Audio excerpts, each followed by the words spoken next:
Hi everyone, welcome to the Wool and Spinning Podcast. My name is Rachel. I'm coming to you from just outside of Vancouver, British Columbia. I can be found pretty much everywhere as Welford Pearls, and I hope that you're doing really well. It's Sunday, November 8th, 2015. Maybe we'll get 2 episodes out this month. We'll see if you guys actually see this or not. I thought that I would try to record it Sunday afternoon. Nora's sleeping. The boys went to a train expo in Vancouver.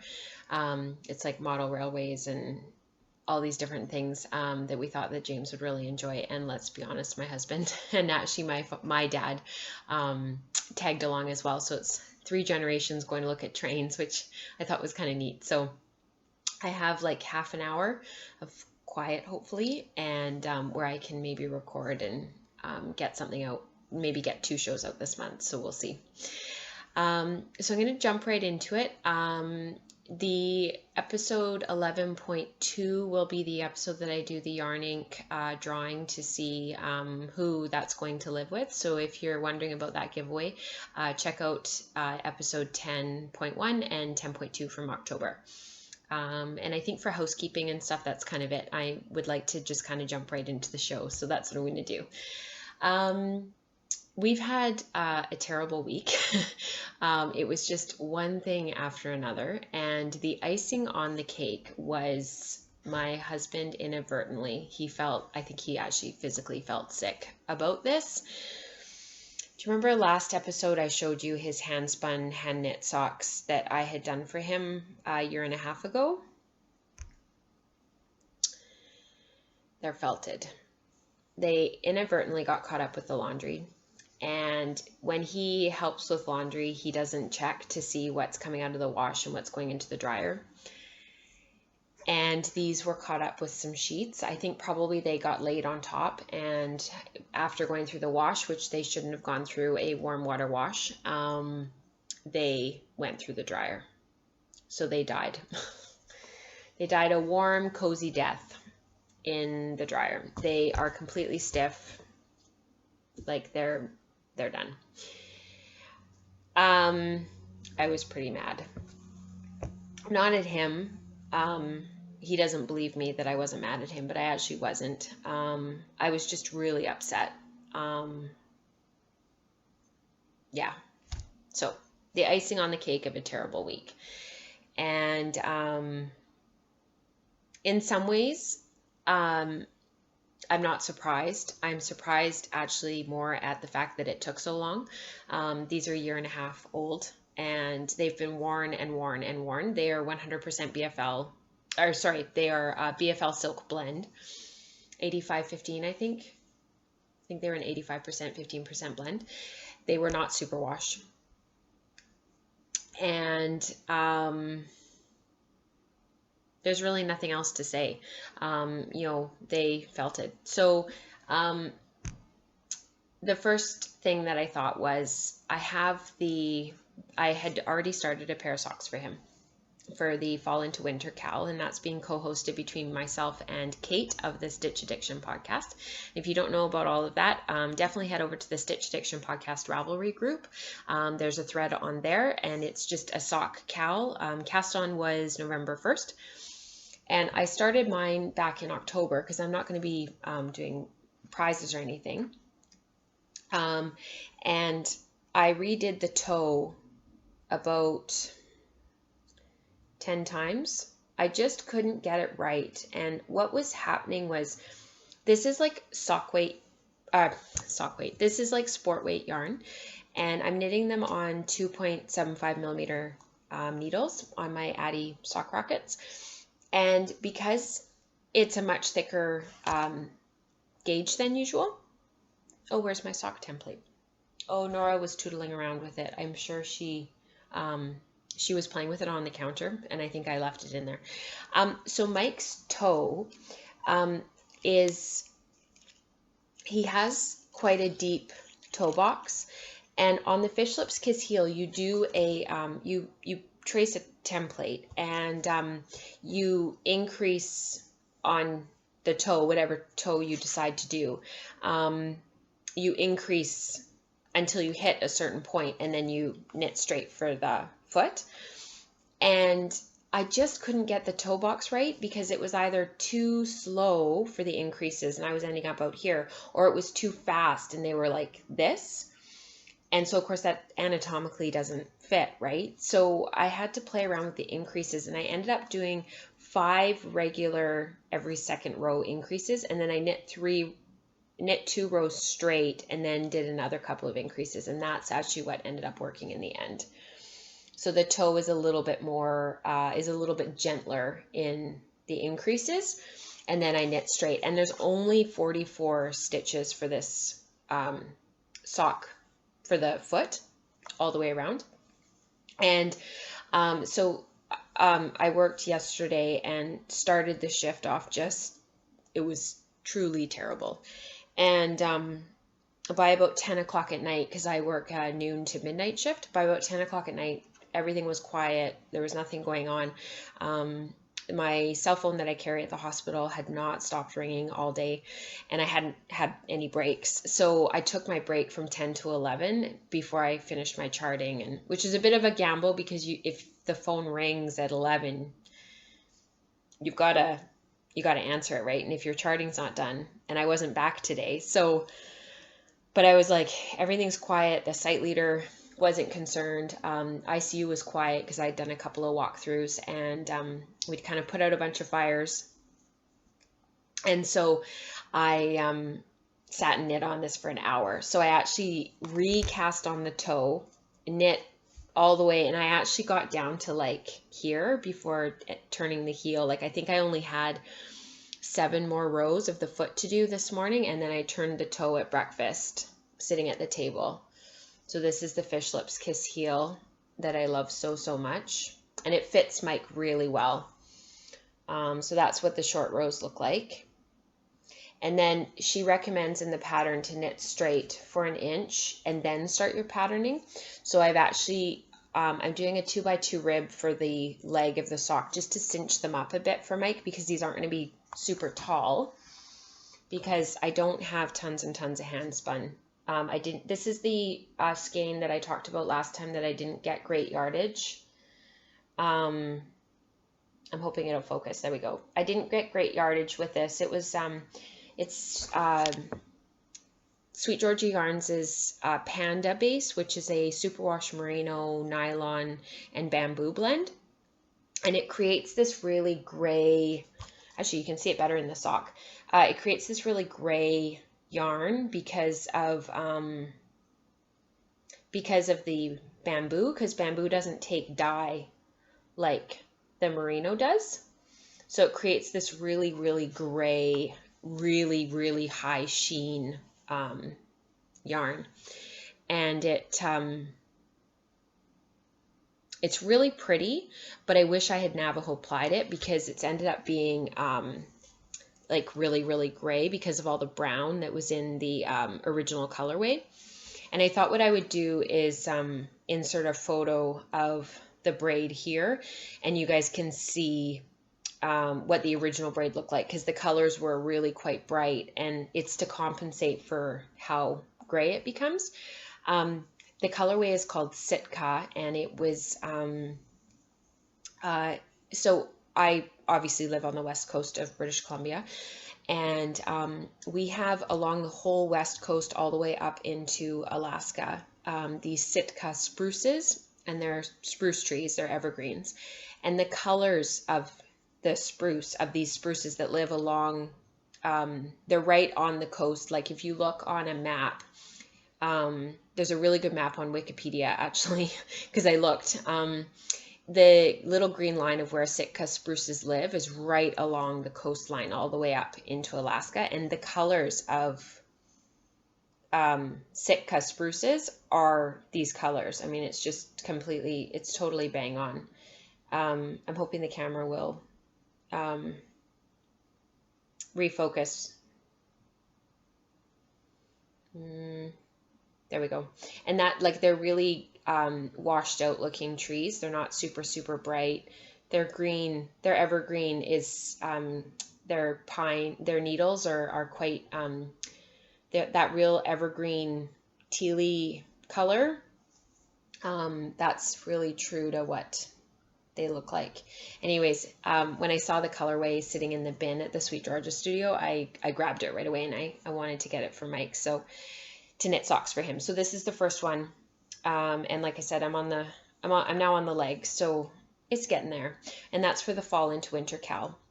For prizes for that KAL, Sweet Georgia Yarns is going to be providing a prize. I haven't touched base with Felicia yet about what that's going to be. She's been swamped and really busy, so I didn't want to bug her. And there's also a bag being offered by one of the bag makers, and I can't remember the name. And for the spinners in the group, anybody who enters hand spun socks into the KAL, you'll be entered separately for 4 ounces of fiber from me. And I said originally that I was going to do bats, but I'm actually thinking maybe about doing like more like batlings, like smaller. For those of you out there who are drop spindlers, you can, then you're not dealing with a big bat and trying to do that. So anyway, so that's what I'm working on. That's my sort of hand spun knitting for up to now. I'm hoping that by the next episode, 11.2, they won't be in progress anymore. They'll be finished, and I'll be able to show them to you on my sock blockers. My husband, you may have noticed, he doesn't have very big feet. I'm really lucky. My husband's not a really big guy. You hear about people like podcasting or people writing on their blogs, my husband's huge, and to knit him a sweater takes miles and miles and miles of yarn. I'm really lucky because he's a men's medium, and he's on like the smaller side of medium because he's a 36 bust. But he likes his clothes a bit looser, so he tends to wear a medium, like more like 38-inch bust clothing, and he is only a 9.5 men's 9.5 shoe. So I always think of like all the people out there who have men who are they're knitting for who are like size 12 feet, and I'm just like, oh my goodness, I can't imagine. Yeah, my dad and my husband, they both have quite small feet because my dad's only size 9 men's, and yeah, whipping off a pair of socks for him is actually quite easy. So it's kind of nice not having to knit miles and miles because stuff for them actually goes quite fast. So that is what I'm working on in my knitting. I am working on some stuff on my wheels that I've been working on for one of the projects I've been working on for a while, and the other one I started because I just needed a break from my marathon projects. So the first one that I was going to talk about was my kind of marathon project that's been ongoing. This is for the Shackleton CAL over on the Fiber Trek Ravelry group. The Shackleton CAL is sort of an epic project. So it can be anything from processing a fleece to knitting your first sweater to knitting your first pair of mittens to sewing something. It's just supposed to be epic for you. And Sarah does a great job on her podcast, Fiber Trek TV, talking about Shackleton and what he does and what he's all about. She is hosting this awesome CAL. There's tons of chatter. It's hard to keep up. And so a couple of us sort of had an idea to do sort of a side project because we were cruising. As Shackleton and his crew were sailing, they passed through the Falkland Islands. So there was sort of some discussion about doing some Falkland, spinning some Falkland or knitting with Falkland or whatever, sort of as a tribute to that part of the trip, as sort of a little side project. And I had my huge bag of Falkland in my stash, and I have been wanting to get through it. So I actually was able to finish my first skein. So this is 200 yards roughly. I think it's actually just shy, but whatever. It's very tweedy. I had shown you my 2-ply sample. So what I've been doing, this is kind of breaking all of the like spinning police rules.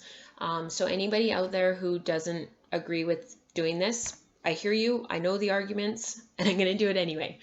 Because I don't have very many bobbins, and to be honest with you, I just sometimes need a break. Spinning is supposed to be fun, and this was starting to feel like it was a bit of a marathon. So my original sample was a 2-ply. So this was my original sample that I was sort of working with. And I just was finding, the more I looked at it, just won't focus here. There we go. the more that I looked at it and the more that I was sort of carrying it around and looking at it, and I've got my knitted swatch, the more I didn't like how flat 2-ply can be. 2-ply yarn is very flat. That's why it looks great in lace. Whereas a 3-ply or a 4-ply yarn, because you've got 4 plies twisting, 3 or 4 plies twisting around one another, you get these really round, bouncier yarns. So what I did with the roving was it came like this. It was drum carded by a local fiber artist and called Lynn Anderson of West Coast Color and Carding. And it came like this, and she blended on her drum carder all these different colors. And so what I did was I actually started splitting it in half. So I've been pulling off these little nests out of my huge bag and then pulling it in half to get sort of more like this much in my hand. And I'm still doing along the backwards draw. And I ended up, so I've ended up with sort of these slightly thinner pieces of roving. And it means that I am spinning a lot finer. My singles are thread thin. And it creates a really lovely blended tweed yarn as a result. And so I've been spinning to my 3 bobbins, and then when the 3 bobbins are full, I take my 4th bobbin, throw it on, ply, fill the bobbin, wind this off, and then whatever's left on my bobbins, I just keep spinning, fill them back up. So I think I've got 1 more left to fill up again, and then I'll make a second skein.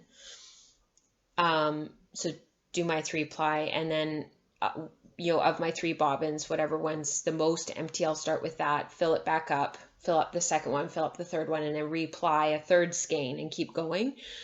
So like I said, spinning police are probably cringing at me right now. But I just, this is a huge project, and I'm spinning this in the mornings in sort of the quiet from 6 till about 6:45 in the morning. James is up and he's playing downstairs, and Mike's usually doing a bit of work and sitting with him. And I need it to be relaxing and enjoyable. And this is going to be a sweater spin. I have enough fiber. I'll have enough yardage to do a sweater. I think I know what sweater I'm going to do, but I'm not totally sure. And yeah, in the end, I decided to go with the 3-ply. The nice thing about 3-ply too is it evens out your yarn a lot more. And because this is so tweedy, this is unwashed, so it hasn't been like thwacked and all that stuff yet. But you can see like it's quite uneven. And very tweed-like, and the 3-ply really helps to even all of that out. So even when I was plying, I could see it evening out. And it's just a lot rounder and a lot bouncier, and I prefer it. I prefer 3-plies anyways. So let's see if it'll focus on my fingers. Come on, camera. So, anyways, I just prefer this rounder,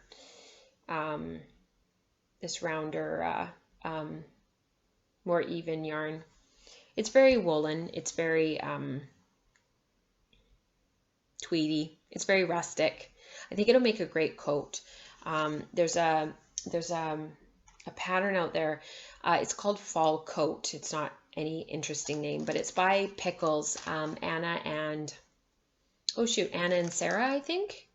I might be wrong. Anyways, they do a yarn line, and they have published like 300 something patterns that goes with their yarn. And this Fall Coat is you just cast on, and then you knit. It's a raglan, you knit down, but the front is garter, and then your sleeves and your back are stockinette stitch. And the raglan increases are worked in reverse stockinette, but I think I would just work them in regular stockinette. But the look of it calls for holding a tweed yarn with another yarn, and it creates this very rustic looking coat, and it's longer. I think it's 25 inches long or something. And then it has 3/4 length, kind of bracelet length type sleeves. It's very rustic looking and very, it's just got a lovely kind of feel to it. And the more I looked at it, I stumbled actually on it last night at work. I was checking the Ravelry group and just happened to stumble on it. And I thought, that would actually be really great for that yarn. So we'll see. The other thing that is in progress was something that I started because I really needed a break from all of these woolen projects that I've been doing lately. I just was really craving a good worsted spin, and I wanted a 2-ply because this is going to be for Maria Monska's succulents shawl. If you haven't seen it, definitely I'll link to it. Have a really good look at it. It's beautiful. And I saw it on Jenny, who hosts the Tiny Paper Foxes podcast, and she made she made the large version. It's huge. And I really, I had it in my queue anyways, and I saw it on her, and I thought, she's really petite. I am, like, it just looked so oversized on her, and I thought, it just looked, I love that look. So, I'm spinning a sport weight, sort of a heavy fingering sport weight for it. I'm going to knit it on slightly bigger needles. And I just am really looking for that like oversized, huge shawl. So the fiber that I'm using is from Sweet Georgia Yarns. And it is a Polworth Tussa Silk 85-15%. It is my favorite base, my absolute most favorite base. Come on, camera. And you will see the red sticker there. This is the Cloud Break colorway. And note to the red sticker. So at the Sweet Georgia studio here in Vancouver, there's 2 sides to the studio. So you go in the one side, and usually it's Misty that's sitting there. If you watch this, hi Misty. I see her every month now when I go to the studio to pick up the Fiber Club. On the one side is kind of like the shop, if you will. And on the other side is a whole wall, and then the dye studio is in behind. But when you first walk in, there's sort of like an open studio area, and that's sort of where we had the spin-ins and during Spinzilla, and it's sort of an open area. And then as a dividing wall, before you go back into the dye area, is this huge IKEA expedite type shelving. It's huge. It goes across basically the whole room, and it's all seconds. And there's labels on each of the shelves that tell you, like, if this is a yellow sticker, it's this much. If it's a green sticker, green or blue, it's this much. And if it's red, it's cheap. So this fiber, this was red. So I knew that it's not totally true to the actual colorway online, and it's broken. So this is the colorway. It's absolutely beautiful. I love when dyers leave some of the fiber undyed. Like, I love these big white chunks, and then you've got these like soft grays and blues and stuff, or like sometimes you'll see like, well, any color basically. I just love it when dyers leave these white spots. I think that's why I liked Autumn Moon so much in October, the Fiber Club in October, because I loved all the white that was left. It's just one of my real favorites. So when I pulled apart the first skein, so I have 2 of these, there was 2 there, and I thought, it's red, I'm going to take both, and then I'll have enough to really do a big shawl. I had succulents in the back of my mind. So when I was pulling it apart, you can see it right here. So it broke in half. So the fiber, like when you pull it apart, there it's 2 separate braids, but they've braided it together. And I don't think that these colors are quite what Cloud Break is supposed to look like. I think Cloud Break is supposed to be a wee bit darker, but it is spinning up like nobody. Oh, and it was slightly felted at the ends. That was the other big thing. That's why it's red. There's like a lot wrong with it, but I love it because I don't care. And I'm happy to work with the fiber regardless. So I pulled it into all of these little nests. I just wrapped them up like this. and I threw them into my bag, and I've just been spinning through them. So this is my last one from the first braid. And you can, and what I did, I didn't pre-draft at all. I just stripped the fiber. So the first half of the braid, because remember it's broken in the middle, which was an accident by them. The first half I split 9 times, and the second half I split 9 times. So I had a total of 18 of these little nests to spin through. And I spun them white end to blue end. So it was really easy to keep track of. And the blue end of all of this was slightly fold. It's not totally felted, but it's just not great. So that was fine. I just spun through.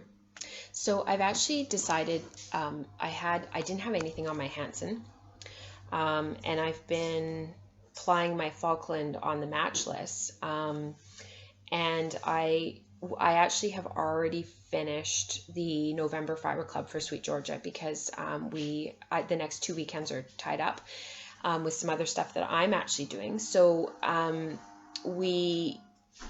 I finished that, and I didn't have anything on my standard flyer, so I just grabbed my entire e-spinner. So this is what it's looking like on the bobbin, and like I said, I've only got one of those little nests left, and then I will pull that off and pull this bobbin off and take a couple of bobbin shots just to chronicle the project, which I love to do, which you guys know, and then I will have my two bobbins, and I'll ply on my woolly winder.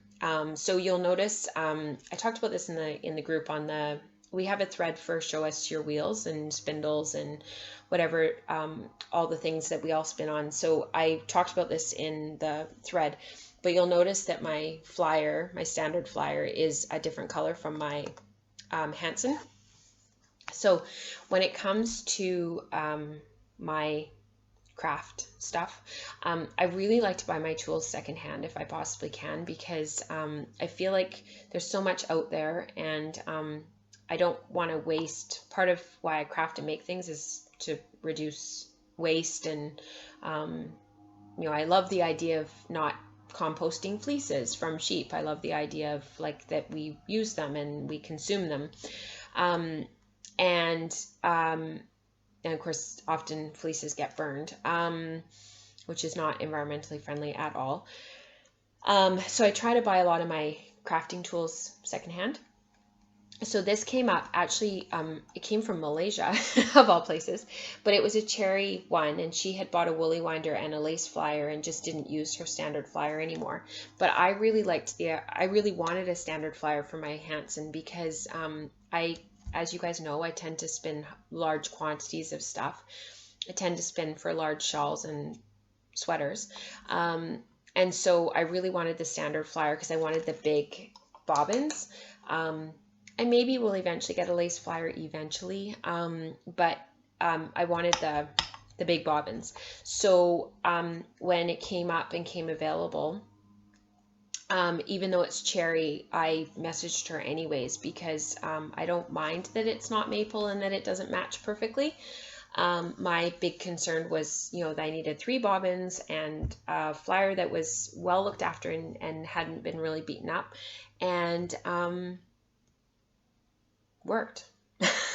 So anyways, I've been really happy with it, and I'm really glad I got the standard flyer. One thing I should mention, I talked about this in the group on the thread as well, but I know some of you don't necessarily read all that stuff. You will notice up here that it is cross-laced. So what I have done is, let me see if I can just switch this. So it is, my fiber's coming out of my orifice and through my hook here. And traditionally what would happen, and this is actually a tip from Judith Mackenzie McEwen originally, but it was Jess of Ravelry, that actually gave me the tip, because I was having uptake problems, and I always have uptake problems, and I was I had mentioned about it, and she actually sent me a message on Instagram and said, hey, like, have you heard about this? And maybe it'll help. And she's absolutely right. It helped a huge amount. So a traditional spinning traditionally, you would have your singles or your plying yarn, whatever you're doing, go through your guide and straight onto your bobbin. So when you cross lace, you pull your singles around the other flyer arm. While the Hansen is a very light machine, it's surprisingly heavy when you're like twisted and trying to show it off. So cross-lacing means, so I've pulled it over onto this side, and the other sliding hook is just here to keep it from flying off the end, because what'll happen is your the singles will fly off the end here, and some people put elastic bands around the end here to keep it from your singles from flying off. I do that with the Lendrum. I need to do it on here. I just haven't had a chance. But basically it just helps with uptake. So if you're finding that your wheel is pulling too hard, and no matter what you do, you just can't quite get it to not pull as hard. When you're, I find in double drive, this doesn't work. I find it's definitely a Scotch tension thing. If you cross lace and you pull your single, or I don't do it with plying yarn, but just for me, just for singles, I pull my singles over onto my other flyer arm, and it just, for whatever reason, it just fine tunes your uptake a wee bit, so that when you make those incremental teeny tiny adjustments to your tension, it just, for whatever reason, for me, I know for a lot of people out there, it just gives you a wee bit more control. The funny thing is, I often need a wee bit more uptake tension. So when I cross lace, I tend to need to put a wee bit more tension on my brake band, both on my Hansen and on my Lendrum. But it just gives me that little bit more control, I find, when I'm drafting. It's just one of those weird feel things. But yeah, if you're having problems with uptake, it doesn't work with the woolly winder. But if you're having problems with uptake and you're using the lace flyer or the standard flyer and it's just not feeling great, try it, see if it works. I had a question in the Ravelry group about the difference. It was from, who asked it? I can't remember. Kathy? I think it was Kathy. About the difference between comb top and roving. And I thought, because one of my projects is roving, from roving, and the other one is comb top, I thought it was a great opportunity to show you the difference. So this is roving. I'm going to show them side by side. So, because you've already seen these, but you haven't seen them side by side yet. So maybe this will help. So this is roving, and this is comb top. So the first thing that you notice is that the comb top is very clean looking. It's not fuzzy. It's very nicely arranged in the braid. It's very difficult to braid roving. I'll just put that out there. The roving, on the other hand, is fuzzy, and it's disorganized, and it's in a ball. It's wound into a ball. Comb top can be wound into a ball too. Like sometimes, like Spunky Eclectic, she winds hers into a ball, her comb top. But the biggest difference between comb top and roving is what it looks like when you have them side by side. So I'm just going to unwind a little bit of this for you guys. So see how clean that is and how smooth that is? And you can see the creases of where on the commercial machines where it was aligned. And you see how when you pull it apart, it just very nicely comes apart into natural strips. And that's because on the combing machines, the commercial machines, they just line all of the stuff up next to each other, and then that becomes a 4 ounce braid, and it gets kind of like condensed and pushed together. And then of course in the dyeing process, it gets further condensed. But you see how clean that is, and all the fibers are aligned and they're parallel with one another. And whereas with the roving, and this is great because the light is perfect for you guys to see this. Look at how tangled up these are. You can really see between there. If you look towards where my face should be, you can really see how tangled up and jumbled those fibers are. See how they're kind of web-like when you pull it apart, and there's no rhyme or reason to it. It's not aligned or parallel. It's fuzzy. It's very airy. It's easy to pull apart. You don't have to, like, this is because it's been condensed for a while. So this is the combed top again. It's harder to, like, I have to really like pull on it to draft it. I'm really pulling quite hard. Okay, because it's, you know, it's been condensed and it's been in a braid and there's no air in it. Whereas this is like, it just disintegrates apart and it's airy. I've already said that a million times, but it's true. That's the biggest difference between roving and comb top, is there's a lot of air in roving. If you're ever, so the question was that she sometimes has trouble telling the difference. I suspect, I'm just guessing here, I suspect one of the reasons why it's hard to see sometimes the difference between comb top and roving is because when you're looking at photos online, sometimes it can be really difficult to tell the difference. And on Etsy especially, a lot of indie dyers will call their dyed products. So if they're selling braids of comb top, you know, it'll be like merino roving, you know, dyed, blah, blah, blah, blah, blah. If it's braided and it looks like this, it's comb top. It's not roving. But the problem is roving for a while there became kind of the,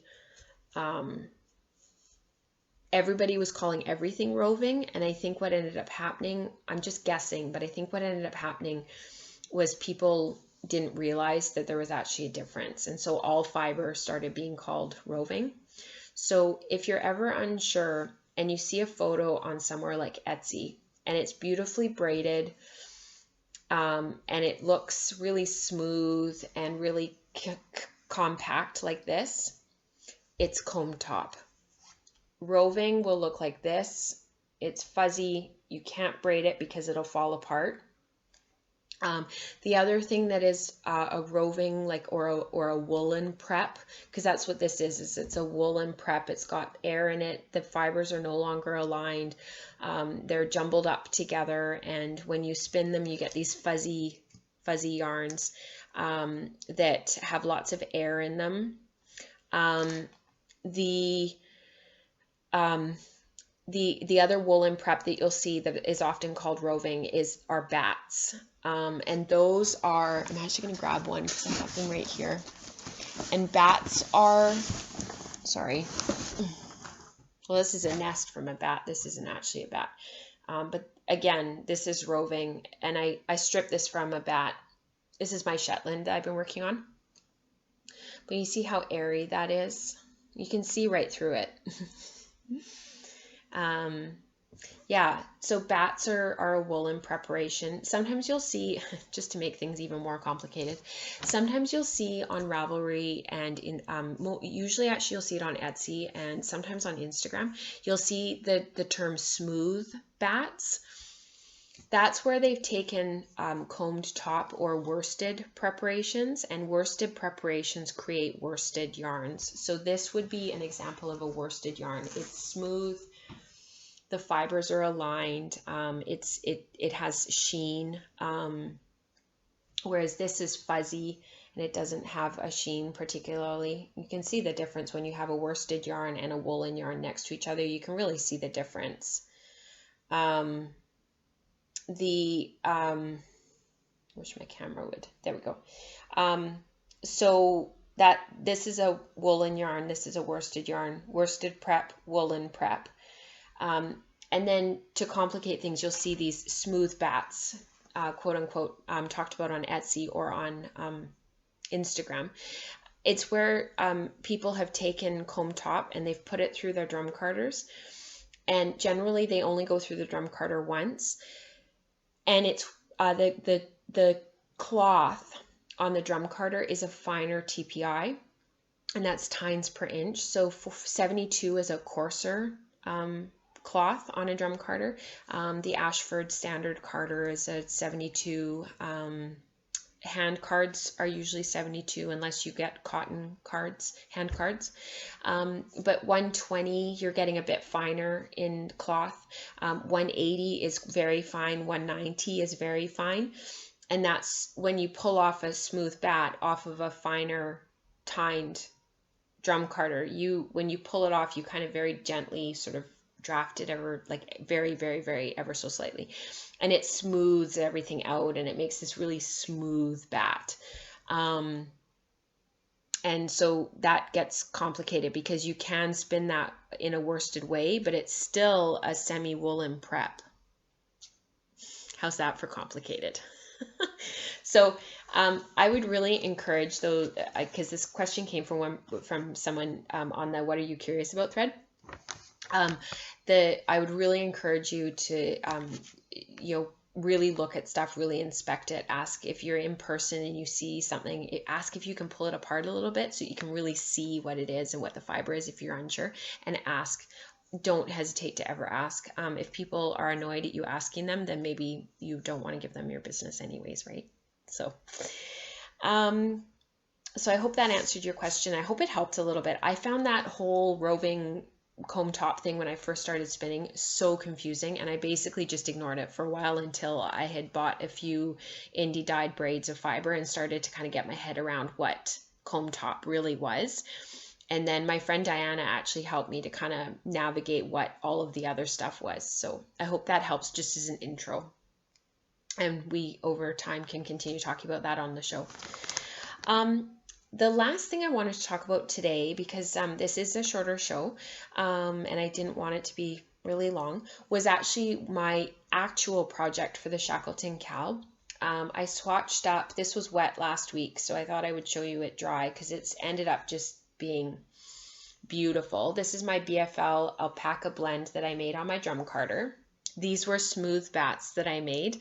I put them through only once and I pulled them off very gently and sort of almost pre-drafted them as I pulled them off of the drum so that I had really smooth aligned bats, and then I stripped them lengthwise to create like these little nests and spun them short forward, but then I let go and then went back to my fiber supply, pulled forward, let go, and kept going like that.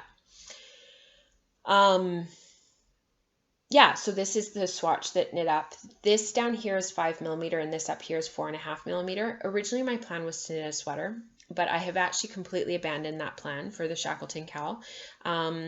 I have some other sweaters that I want to knit more, and this beautiful creamy white yarn is just begging to be a canopy shawl.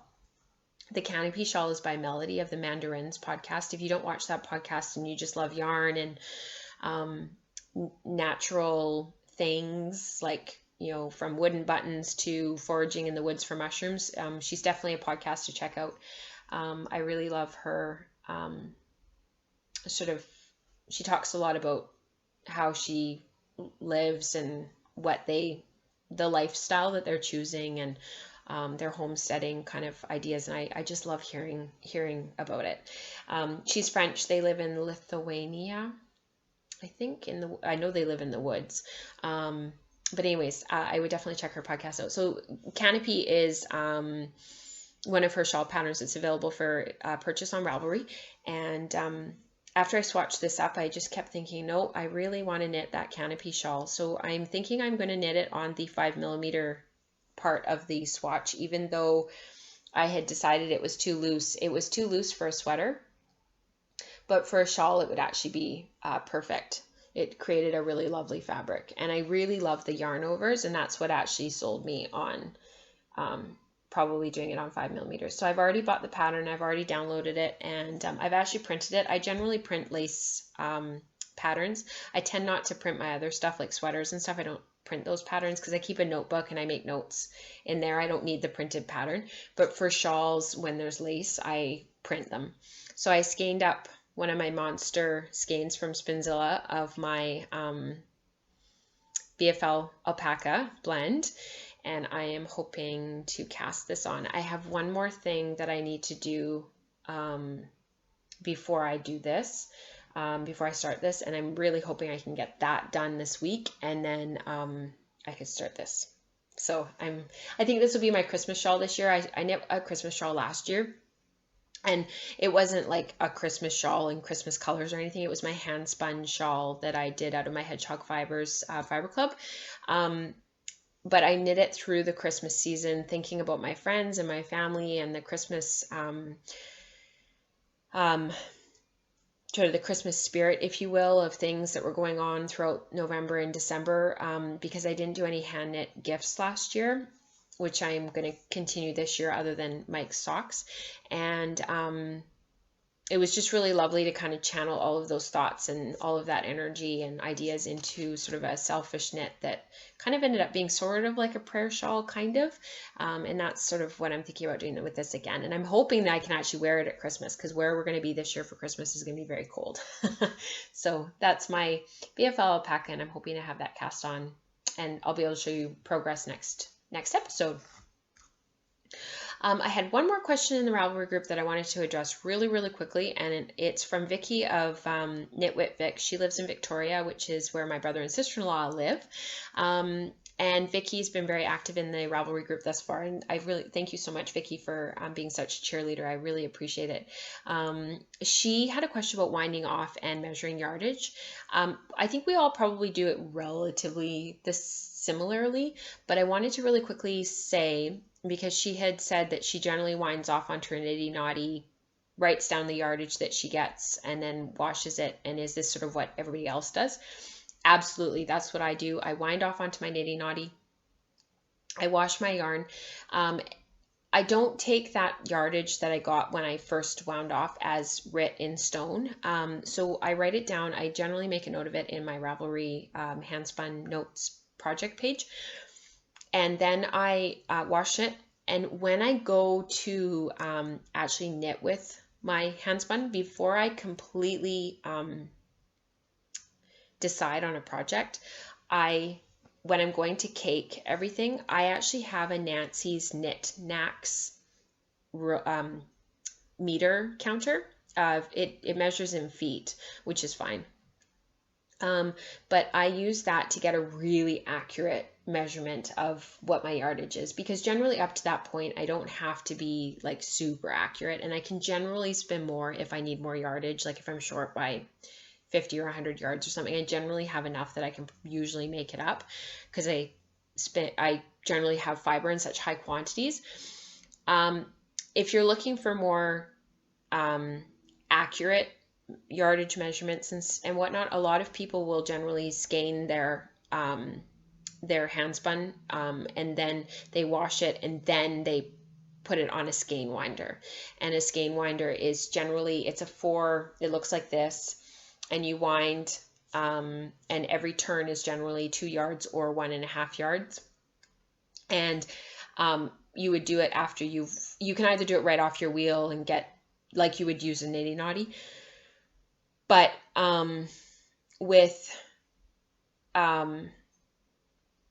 after you've washed it, especially with woolen yarns, where the yarn generally shrinks after you've washed it, it kind of tends to lose length. Then when you reskein on a skein winder, you'll get a really accurate measurement of what your yardage is. Same with a yardage counter like Nancy's Knickknacks yardage counter. There's one from Shackleton that I know the Knitmore girls have talked about a lot. There's skein winders and Swifts that actually have yardage counters built into them. It depends on how accurate you want to be. For me, for my purposes, being super, super accurate down to the last yard, I don't need that. But I know for some people, when you're doing bigger projects, they want that. So yeah, that's kind of a few ideas, but winding off onto your nitty naughty, throwing it in the bath, and then when you go to knit with it, getting an accurate count of yardage at that point is generally a good idea. So if anybody, I know people have opinions about this, so please throw them into the episode thread for episode 11, and share how you measure and count your yardage, because we can probably all learn something, and it would be really helpful. I know Chrissy of the Snappy Stitches podcast, she uses a skein winder that her husband made that is beautiful, and she gets really accurate counts of her yardage, and it's just a really fast, quick way, whereas with the Nitty Naughty, like you're winding it, and it actually hurts my shoulder, but whereas with the skein winder, you just wind it and you're done. It's really, really fast. So for anybody doing a high volume of hand spun yarns, I know a lot of dyers out there, everybody has skein winders. There's some really, really great handmade skein winders on Etsy that are really good quality, that I've heard really good things about on Ravelry in the forums and stuff. So if you're interested, you don't have to buy a $600 skein winder from Shackleton. If you're just doing it, if you just need something that is, for a hobby, like most of us are doing, you can generally get one for about $80 off of Etsy. That's nice and functional and works really well. So yeah, just an idea. I actually have 3, but one of them broke. I have 2 functional Nitty Naughties.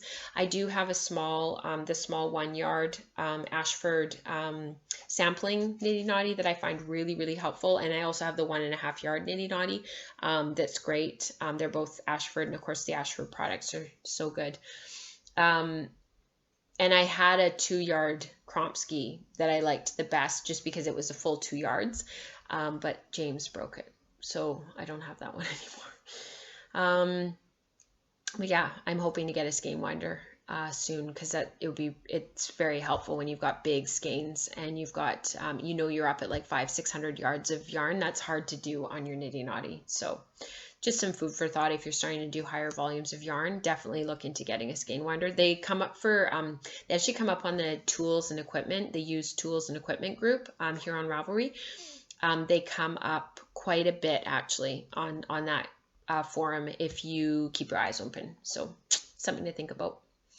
I think that's it for this week. Thank you so much for tuning in. Thank you for bearing with me over the last couple of episodes, having to re-record and whatnot.